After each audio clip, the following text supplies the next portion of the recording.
Azkenik, gure WordPressa kudeatzeko erabiltzaile desberdinak sortzeko aukera ikusiko dugu.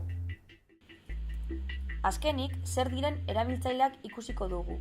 Hau da, adibidez, zuen lantaldetan denok nahi baduzue eduki sarrera baimena, hemen erabiltzailetan sortu ahal dugu, bakoitzarentzat profil bat. Bat sortuta egongo da, baina gehitu ditzazkegu berriak. Hemen erabiltzaile izena jarriko dugu, adibidez, Lorea. E-posta ere ezarriko dugu,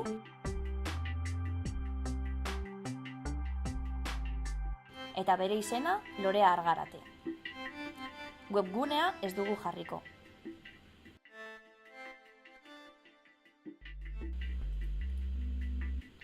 Orduan, mezu berri bat helduko zaio bere pasaitzarekin bere e-postara. Atal honetan, zer nahi dugun izan jarri beharko dugu, hau da, zer rol izatea nahi dugun. Taldekoek denek administratzaile kontua badaukazue askoz ere hobeto, hau da, funtzio gehiago izango dituzue administratzaile moduan, bestela editore moduan ere jarri ditzakezue. Begiratu ondo eta pentsatu bakoitzak izango duen rolean. Hemen adibidez, SEOko plugina jarri dugunez, hauxe kanpoko norbaiti eman ahalko genioke eta ezen ezer ere gertatuko. Hau da, segurtasun horrekin lan egin dezakegu.